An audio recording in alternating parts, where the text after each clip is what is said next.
नमस्कार, बहुत स्वागत है आपका। मैं हूं सूर्या त्रिपाठी और आप देख रहे हैं भारत एक्सप्रेस। अमेरिका के राष्ट्रपति डोनाल्ड ट्रंप चीन के दौरे से वापस लौट आए हैं, लेकिन जाते जाते उन्होंने वो काम कर दिया है जिसकी चर्चा पूरी दुनिया में हो रही है। दरअसल ट्रंप इस उम्मीद से आए थे कि चीन के साथ व्यापार और वहां से दुर्लभ खनिज पर कोई ठोस समझौता हासिल कर लेंगे। हालांकि ट्रंप को सोयाबीन और बोइंग विमान समझौते के अलावा इस दौरे से कुछ भी हासिल नहीं हुआ और 2 दिन रहने के बाद ट्रंप अपनी टीम के साथ एयरफोर्स वन में सवार होकर वापस भी लौट आए। यहां तक कि वे सभी चीन से मिले गिफ्ट और बैज को भी कूड़े में डालकर चले गए। हालांकि ये कोई नई बात नहीं है, चीन में अमेरिकी प्रतिनिधिमंडल ऐसा सालों से करते आ रहे हैं, लेकिन इस बार ये सभी ने सबके सामने किया, यानी चीनी अधिकारियों के सामने ही उनकी दी हुई सभी चीजें अमेरिकी प्रतिनिधिमंडल के साथ साथ पत्रकारों ने भी विमान के पास कूड़ेदान में डाल दी। और इसी पर देखिए हमारी खास पेशकश, तू डाल डाल मैं पात पात।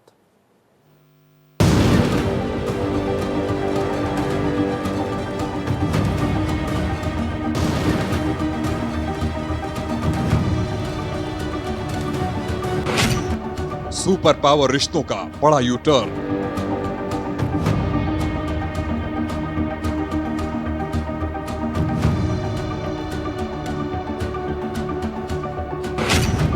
बीजिंग में हाथ मिलाए।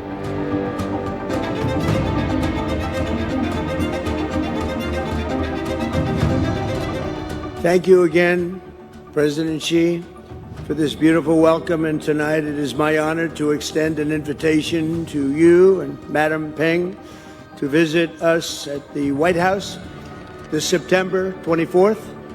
And we look forward to it. And I'd now like to raise a glass and propose a toast to the rich and enduring ties between the American and Chinese people. It's a very special relationship. And I want to thank you again. This has been an amazing period of time. Thank you, President Xi. Runway पर भरोसा फेंक आए।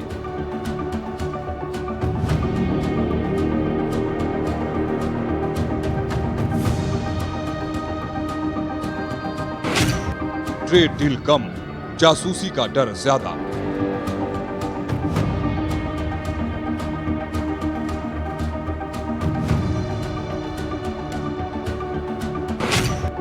Red carpet खत्म, शक की शुरुआत।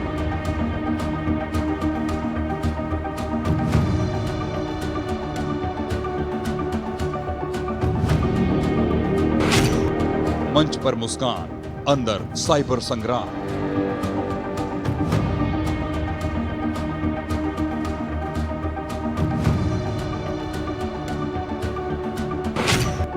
Dragon के तोहफे, एयरफोर्स वनवे से बाहर।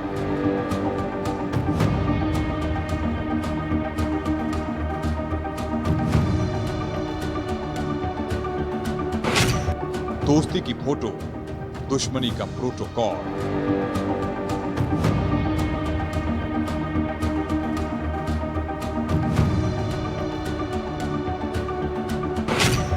बीजिंग में सम्मान, वापसी में अपमान।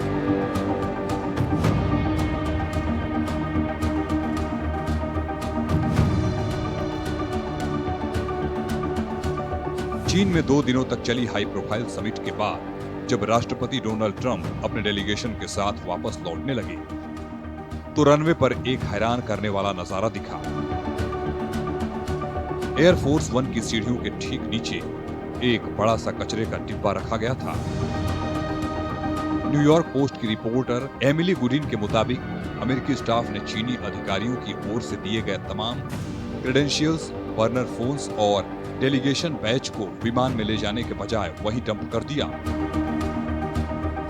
सुरक्षा प्रोटोकॉल इतने सख्त थे कि चीन की जमीन पर इस्तेमाल की गई कोई भी चीज विमान के अंदर ले जाने की अनुमति नहीं दी गई। ट्रंप ने भले ही इस दौरे को शानदार ट्रेड डील बताया, लेकिन इस कदम ने बैकग्राउंड में चल रहे गहरे अविश्वास को उजागर कर दिया। बीजिंग में डील, बैकग्राउंड में जासूसी। जब भी कोई विदेशी डेलीगेशन चीन जैसे देश की यात्रा पर जाता है तो उन्हें अक्सर वहां के लोकल नेटवर्क पर काम करने वाले बर्नर फोन्स दिए जाते हैं। सुरक्षा विशेषज्ञों का कहना है कि इन फोन्स में पहले से ही मालवेयर या स्पाईवेयर इंस्टॉल होने का खतरा रहता है। डोनाल्ड ट्रंप वहां जाना चाहता था एक विजेता के तौर पे, कॉन्करर के तौर पे, जिसने वेनेजुएला का सारा तेल छीन लिया है, जिसने ईरान की ऐसी तैसी कर दी है, और वो चाहता था ईरान का ऑयल भी छीन के मैं चीन के पास जाऊं, सरेंडर है, हथियार डाल दो चीन, कोई स्कोप नहीं है तुम्हारे पास, तुम्हारा सारा तेल मेरी अपनी बाप की संपत्ति है। लेकिन साहब हुआ विपरीत। ये पहले तो विजिट पोस्टपोन करना पड़ा कि शायद थोड़ा टाइम और लो और ईरान हार जाएगा, घुटनों पे आ जाएगा, सरेंडर कर देगा। घुटनों पे आना दरकनार साहब, उसने ऐसी की तैसी कर दी है। बहुत रेपुटेशनल लॉस हुआ है अमेरिका के आर्म्ड फोर्सेस को इस बेवकूफ़ युद्ध के साथ। Stupid war of choice. अमेरिकी स्टाफ ने इसे गंभीरता से लेते हुए तय किया कि चीन की दी हुई कोई भी इलेक्ट्रॉनिक वस्तु विमान की दहलीज पार नहीं करेगी। यहां तक कि उन आईडी कार्ड्स और पिन को भी फेंक दिया गया जो डेलीगेशन की पहचान के लिए इस्तेमाल हो रहे थे। ये कदम एक मनोवैज्ञानिक संदेश भी था कि अमेरिका अपनी तकनीकी बढ़त और डेटा की सुरक्षा को लेकर कितना सतर्क है। दो महाशक्तियां एक दूसरे से खौफजदा।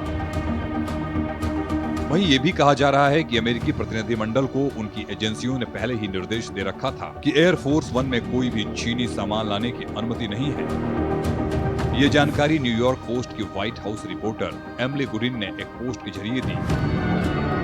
एमिली गुडिन ने एक्स पर लिखा, अमेरिका के कर्मचारियों ने चीनी अधिकारियों की ओर से दी गई हर एक चीज, पहचान पत्र, व्हाइट हाउस के कर्मचारियों के बर्नर फोन, प्रतिनिधिमंडल के लिए पिन एयरफोर्स वन में बैठने से पहले ही ले ली गई और सीढ़ियों के नीचे एक कूड़ेदान में फेंक दी गई। विमान में चीन से कुछ भी लाने की अनुमति नहीं थी। अमेरिका और चीन भरोसे से बहुत दूर। वॉशिंगटन डीसी के लिए रवाना होने से पहले अमेरिकी राष्ट्रपति डोनाल्ड ट्रंप ने खुले तौर पर माना कि अमेरिका और चीन एक दूसरे की जासूसी करते हैं। अमेरिका बुनियादी ढांचे पर साइबर हमले के बारे में चीन के शी जिनपिंग से टकराव के बारे में पूछे जाने पर ट्रंप ने पत्रकारों से कहा, ये उन चीजों में से एक है क्योंकि हम भी उनकी खूब जासूसी करते हैं। The relationship is a very strong one. We've really done some wonderful things, I believe. We did discuss Iran. We feel very similar to Iran. We want that to end. We don't want them to have a nuclear weapon. We want the straits open. We're closing it now. They closed it, and we closed it on top of them. But we want the straits open, and we want them to get it ended because it's a crazy thing. They're a little bit crazy, and it's no good. Can't have it. They cannot have a nuclear weapon. But we discussed a lot of other things also, and I think we're very much on agreement. We're going to have some further discussions now with the group. But I just want to thank President Xi and all of his representatives. We've become friendly with all of them. They're great people. And it's an honor to be here. We'll be back. And I believe on September 24th or thereabouts, President Xi is going to be coming to the United States. And we will be reciprocal, like reciprocal trade. The visit will be reciprocal. We're going to lay it on the line. And we're going to have... you're gonna walk away, hopefully very impressed, like I'm very impressed with China. And I just want to end by saying thank you very much. It's been really a great couple of days. Thank you very much.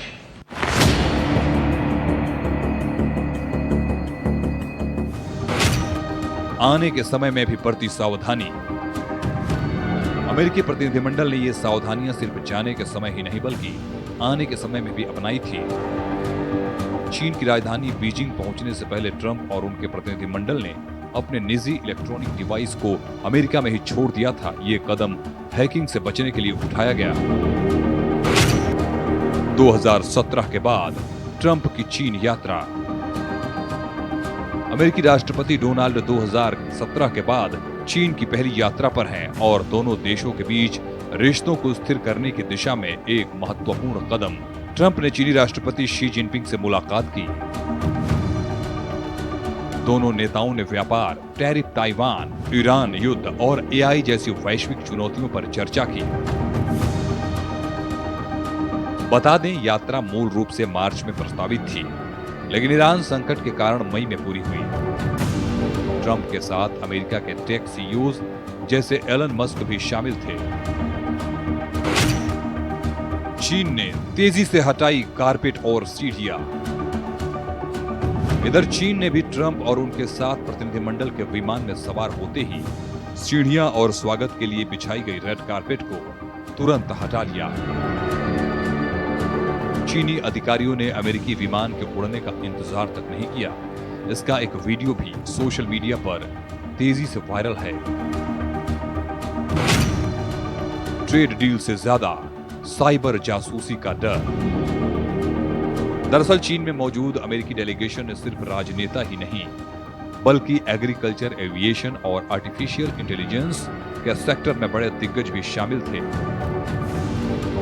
Iran युद्ध और trade war के बीच ये summit बहुत अहम थी।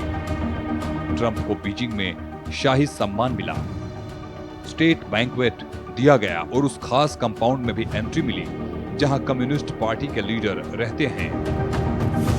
लेकिन जैसे ही घर वापसी का वक्त आया, अमेरिकी सुरक्षा एजेंसियों ने सुरक्षा के लिहाज से जीरो ट्रस्ट पॉलिसी अपनाई। अधिकारियों का मानना था कि चीनी फोर्स या बेंच में ऐसी जासूसी चिप हो सकती है जो एयरफोर्स वन के सेंसिटिव कम्युनिकेशन सिस्टम को हैक कर सके। ड्रैगन और ईगल अब खुलकर आमने सामने। ट्रंप ने भले ही दावा किया कि चीन 200 बोइंग जेट खरीदने पर सहमत हो गया है और करोड़ों डॉलर के सोयाबीन खरीदेगा, लेकिन इन डील्स की पुष्टि अब तक चीन की तरफ से नहीं हुई है और इस अनिश्चितता के बीच सुरक्षा का मुद्दा सबसे ऊपर रहा, खासकर तब जब डेलीगेशन में एनवीडिया के बॉस जेनमिस हुआंग और टेस्ला के एलन मस्क जैसे लोग मौजूद थे। बुरे हाल हो गए हैं, गले में हड्डी अटक गई है ईरान की, न थूक सकते हैं न निगल सकते हैं। सोचा था कि ये ट्रिप को पोस्टपोन कर दूंगा 15-20 दिन, तब तक मैं ईरान पे फतेह पा लूंगा। अरे रहने दो, फतेह पालोगे साहब। दुनिया जानती है, दुनिया ने तमाशा पूरा देखा है आपका, कैसे ना आप ख़त्म कर पा रहे हैं, ना आपको ऑफ रैम्प मिल रहा है और आप धमकियों पे धमकियां दिए जा रहे हैं, हो कुछ नहीं रहा। तो डोनाल्ड ट्रंप जो गए तो वो काफ़ी कन्नी कटी हुई थी साहब, और वो गए तकरीबन एज अ सप्लीकेंट, क्योंकि सप्लीकेंट जाता है जिसके दूसरे देश में जो मिन्नतें कर रहा होता है वो दूसरे देश जाता है, अपने घर बुलाता है जिसके पास पलड़ा भारी हो। तो शी जिनपिंग का पलड़ा क्लियरली भारी था। उन्होंने एक जूनियर ऑफिसर भेज दिया एयरपोर्ट पे रिसीव करने के लिए, छोटे छोटे स्कूल के बच्चे भेज दिए फ्लैग हिलाने, और ये बड़ा भारी एंटूराज लेके आए थे, कोई डजन्स ऑफ अमेरिकन सीईओ। ये वो कंपनियां हैं जिनके पास दुनिया की सबसे एडवांस्ड एआई और चिप टेक्नोलॉजी है। चीन लंबे समय से इन टेक्नोलॉजी तक पहुंच बनाने की कोशिश कर रहा है। ऐसे में अगर डेलीगेशन के किसी भी सदस्य का फोन हैक हो जाता है तो अमेरिका की नेशनल सिक्योरिटी और बौद्धिक संपदा को बड़ा नुकसान हो सकता था। ताइवान, ट्रेड और टेक, हर मोर्चे पर टकराव। इस समिट में सबसे ज्यादा नजरें एनवीडिया के जेनसिम हुआंग पर थी, जिनका नाम पहले डेलीगेशन की लिस्ट में नहीं था। उनके अचानक शामिल होने से साफ हो गया कि एआई और सेमीकंडक्टर चिप्स इस मुलाकात के कोर एजेंडे में थे। अमेरिका ने चीन पर कई तरह के एक्सपोर्ट कंट्रोल लगा रखे हैं ताकि वो सुपरफास्ट एआई चिप्स न बना सके। समिट के दौरान चीन ने इस पाबंदियों को हटाने की मांग की, लेकिन अमेरिका का रुख सख्त रहा। सुरक्षा के नजरिए से देखें तो चीनी हार्डवेयर को कूड़े में फेंकना ये दिखाता है कि अमेरिका को डर है कि चीन रिवर्स इंजीनियरिंग या डिजिटल बग्स के जरिए अमेरिकी सिस्टम में सेंध लगा सकता है। ट्रंप ने चीन को मुस्कुरा कर दी चेतावनी। चीन के राष्ट्रपति शी जिनपिंग ने साफ तौर पर कहा कि ताइवान का मुद्दा उनके लिए सबसे बड़ी रेड लाइन है। उन्होंने चेतावनी दी कि अगर इस मामले को गलत तरीके से हैंडल किया गया तो दोनों देश टकरा सकते हैं। इस कड़वाहट का असर सुरक्षा तैयारियों पर भी दिखा। जब दो महाशक्तियों के बीच ताइवान जैसे मुद्दों पर युद्ध जैसी स्थिति की बात हो रही हो तो वहां के किसी भी उपहार या उपकरण पर भरोसा करना मुमकिन नहीं था। अमेरिकी इंटेलिजेंस का मानना है कि ऐसे तनावपूर्ण माहौल में जासूसी की कोशिशें अपने चरम पर होती हैं, इसलिए एयरफोर्स वन की सुरक्षा को लेकर कोई रिस्क नहीं लिया गया। साथ बैठे नेता लेकिन सिस्टम रहे दुश्मन। स्टेट ऑफ होर्मुज में जारी तनाव और ईरान के साथ युद्ध की स्थिति ने इस समिट को और ज्यादा जटिल बना दिया था। ट्रंप चाहते थे कि चीन अपने प्रभाव का इस्तेमाल करके तेल की सप्लाई को बहाल करवाए। हालांकि चीन ने इस पर कोई ठोस वादा नहीं किया और केवल शांति की अपील की।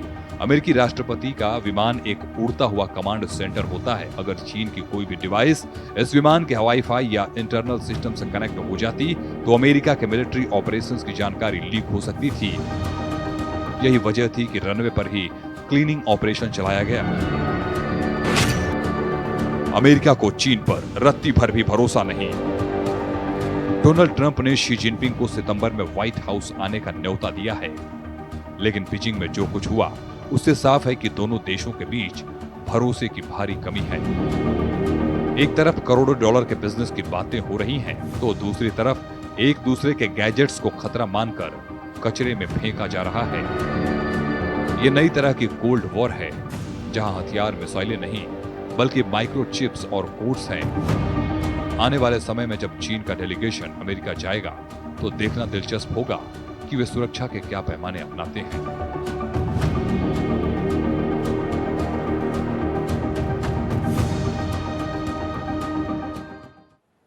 दरअसल अमेरिका और चीन के बीच आज भी कोल्ड वॉर जैसे हालात हैं।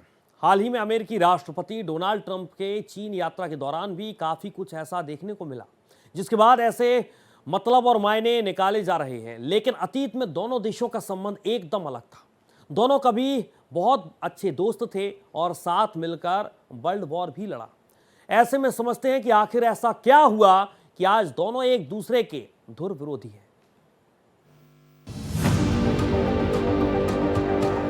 वर्ल्ड वॉर में साथी, टेक वॉर में प्रतिद्वंदी। हाल ही में अमेरिकी राष्ट्रपति डोनाल्ड ट्रंप चीन के दौरे पर गए थे। इस दौरान शी जिनपिंग के साथ उनकी हर तस्वीर को दुनिया ने दो महाशक्तियों के बीच तलखी के रूप में देखा। कैसे दोनों नेता चले, किसकी कुर्सी ऊंची थी, दोनों ने कैसे हाथ मिलाया और कैसे बातचीत हुई। हर तस्वीर पर दुनिया की पूरी नजर थी और सबने यही देखा कि कोल्ड वॉर बातचीत में भी दिखी। लेकिन इन दोनों देशों के रिश्ते इतिहास में क्या ऐसे ही हमेशा से तल्ख थे? नहीं, इतिहास के पन्ने कुछ और कहते हैं। दरअसल एक जमाना था जब दोनों देश बटी हुई दुनिया में एक साथ थे। दोनों ने मिलकर एक साथ जंगें लड़ी। दूसरे वर्ल्ड वॉर में दोनों एक साथ मिलकर दुश्मन से लड़ रहे थे। लेकिन उसके बाद दोनों के रिश्ते देखते ही देखते तल्ख हो गए और दोनों एक दूसरे के दुश्मन बन गए।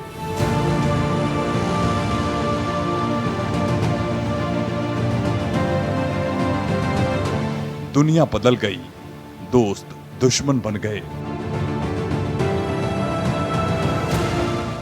दूसरे विश्व युद्ध की आधिकारिक शुरुआत से 2 साल पहले जापान से लड़ रहे मित्र देशों का चीन एक महत्वपूर्ण लेकिन अक्सर भुला दिया जाने वाला सदस्य था।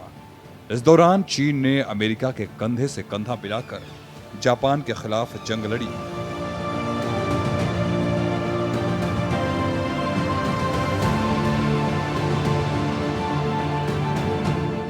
दूसरा वर्ल्ड वॉर शुरू होने से पहले से ही चीन की लड़ाई जापान के साथ जारी थी। चीन के साथ तनाव बढ़ने के साथ जुलाई 1937 में जापानी सैनिक बीजिंग तक पहुंच गए थे।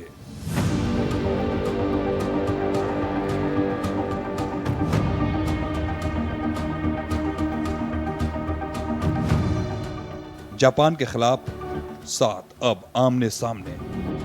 कुछ ही हफ्तों में तकनीकी रूप से श्रेष्ठ जापानी सेनाओं ने बीजिंग पर कब्जा कर लिया। उन्होंने नवंबर 1937 में व्यापारिक केंद्र शंघाई पर भी कब्जा कर लिया। शाही जापानी सेना ने चीनी प्रतिरोध का जवाब तेजी से क्रूर अत्याचारों से दिया, जिनमें से सबसे कुख्यात घटना दिसंबर 1937 में चीनी राष्ट्रवादी राजधानी नानजिंग में प्रवेश करने के बाद हुई। इन 6 सप्ताह की अवधि में जापानी सेना ने 2 लाख से 3 लाख सैनिकों और नागरिकों का नरसंहार किया और हजारों महिलाओं का यौन उत्पीड़न किया।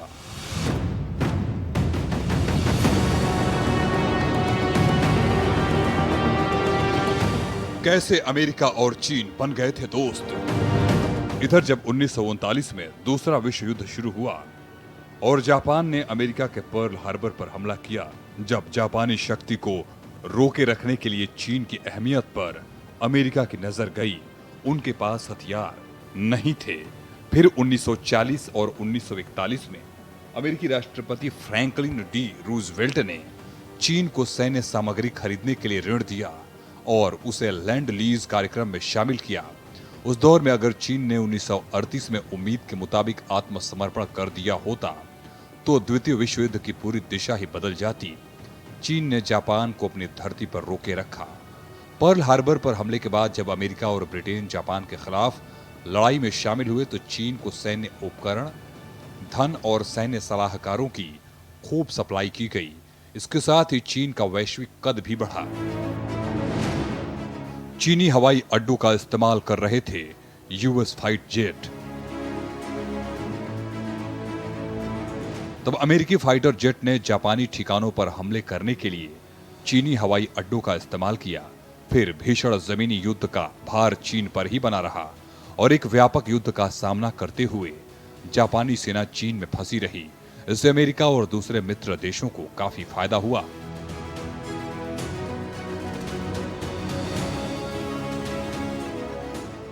अमेरिका और चीन के बीच ऐसे शुरू हुई अदावत।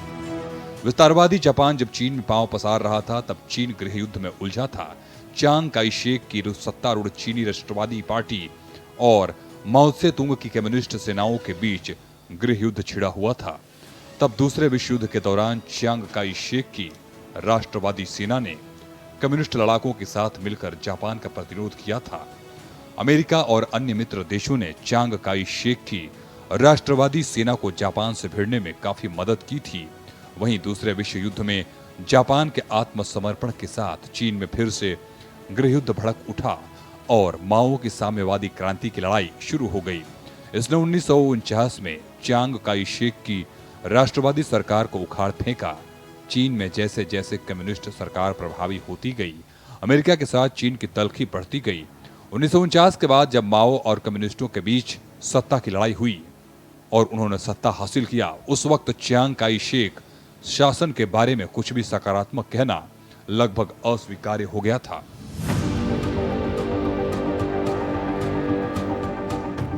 कोल्ड वॉर खत्म नहीं हुई, बस डिजिटल हो गई।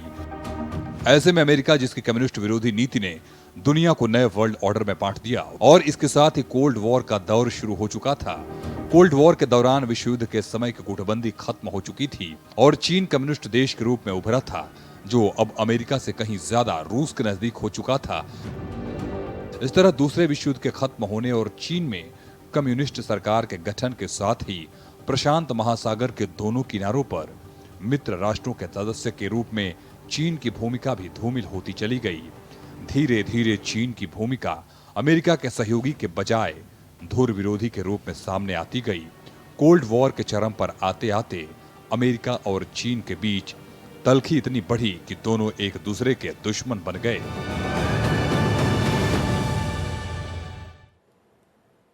फिलहाल हमारी खास पेशकश में इतना ही। देश और दुनिया की तमाम खबरों के साथ देखते रहिए भारत एक्सप्रेस।